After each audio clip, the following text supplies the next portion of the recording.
Hey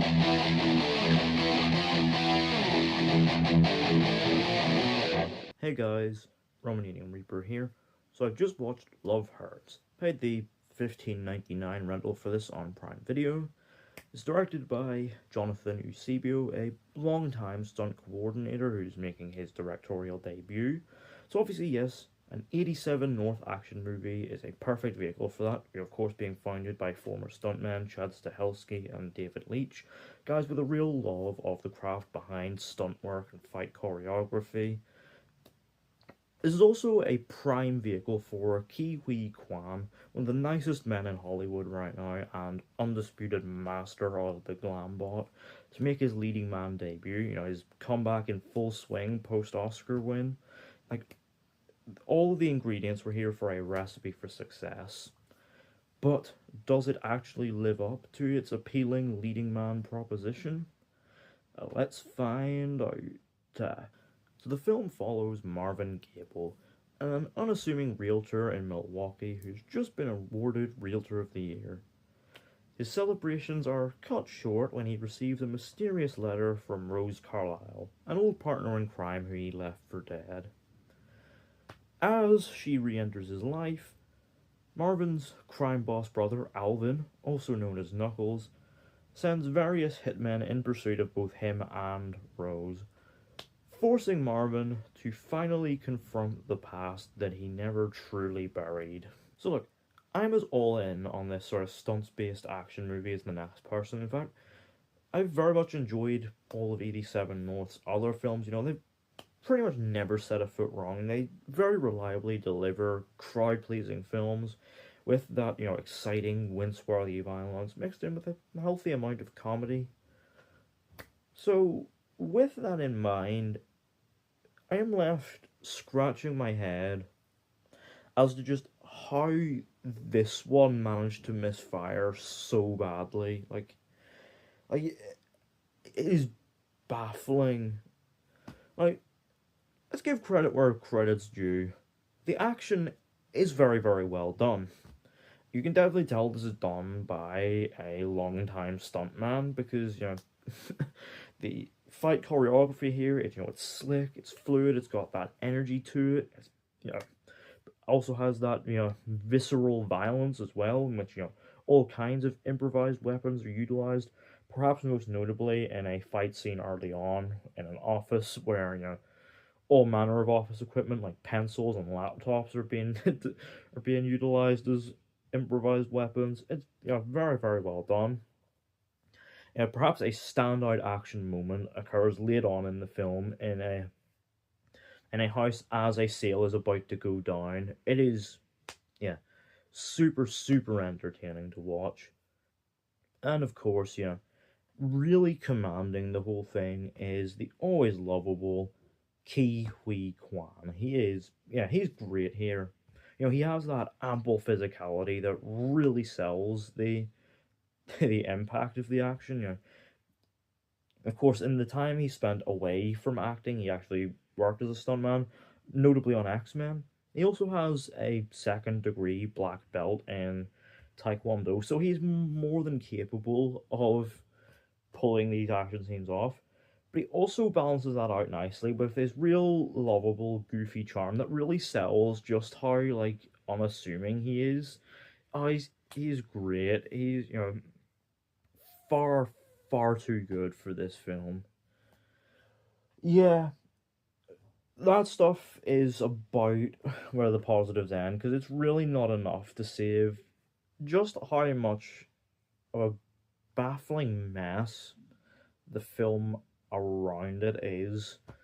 Now, it runs at a fairly brisk 83 minutes, which, you know, should in theory be perfect for this. You know, Nobody, which is another 87 North film, which is great. Looking forward to the sequel. That runs about 10 minutes longer at 90 minutes.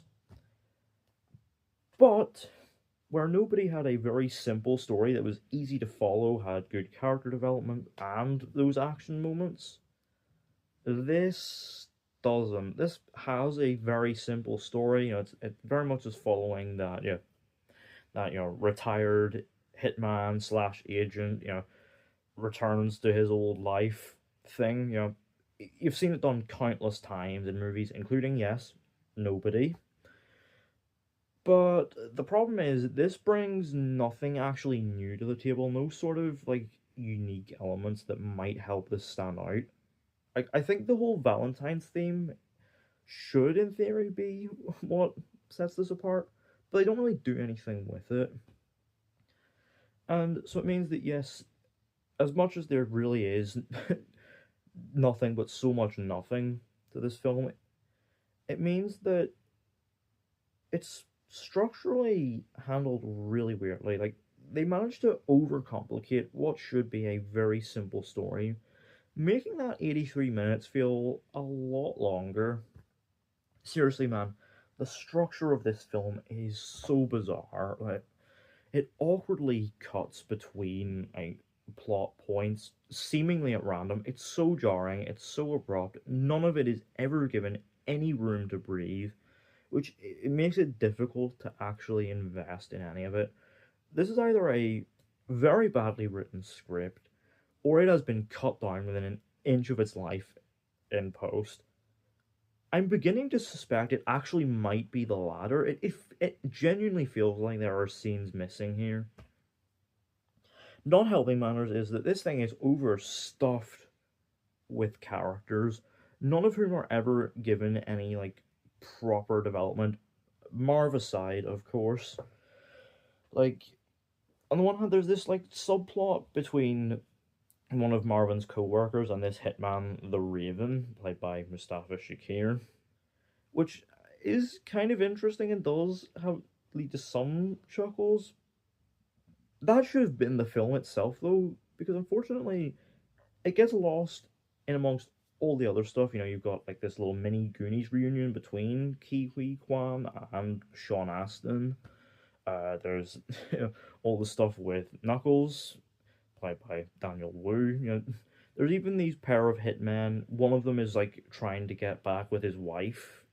Yeah, there's all of that, and none of it is given any proper breathing room or proper development. Like, as much as the critique with 87 North's movies is that they can feel be a little too long, the exact opposite issue applies here. It's just too damn short. But of course, the sort of like core of the film is the relationship between Marv and Rose, played by Ariana DeBose, who genuinely has to be on a generationally terrible post-Oscar run. Like, again, she's an Oscar winner, and and for a goddamn Steven Spielberg movie, no less. So surely she should be able to cash that in. But nah, she's just kind of phoning it in all kinds of terrible movies. This continues here. It's difficult to buy into Marv and Rose's relationship because their history is so poorly defined and the chemistry is just non-existent. But DeBose herself is genuinely dreadful here. Her performance here veers wildly between incredibly flat wooden deliveries that you probably would have wanted another take of, to these sort of sillier, more over the top deliveries that are genuinely kind of grating. Her whole femme fatale thing just falls flat on its face and ensures that yes, it's kind of difficult to really get invested in the Marvin Rose relationship. Also, this is billed as like an action comedy, but it's strangely not very funny. Like, aside from a couple moments where I like sort of half chuckled, yeah, the laughs just never really come. At one point, Reese Darby shows up as this like Kiwi mob accountant, and you're thinking, right, finally, someone who has come to liven this thing up, and he shows up, and for the brief screen time he has, he's like not funny.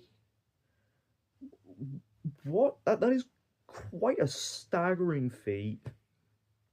And there are a couple of chuckles though from Marshawn Lynch. He exclaims beast mode at one point. At one point, he gets a scene where he throws Quan into a fridge and then throws the fridge. Absolute cinema. But yeah, it sort of gets a little bit better towards the end, where is pretty much all action, but the problem is everything between the action scenes is really difficult to actually stay invested in, even with the short run time. And then the film just kind of ends, I guess, with sort of inconclusively. There's some resolutions, but it still leaves a lot kind of open. Overall, Love Hurts is a rare L for 87 North.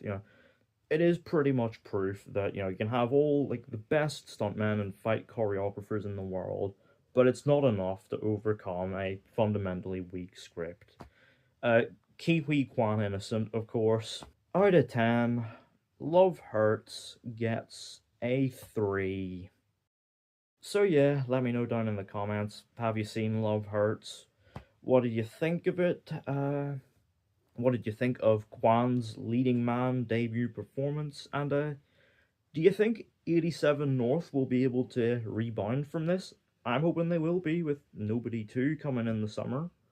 Let me know all that down in the comments. Don't forget to hit the thumbs up button if you enjoyed. Don't forget to hit the subscribe button if you're new. And don't forget to turn on post notifications so you don't miss an upload.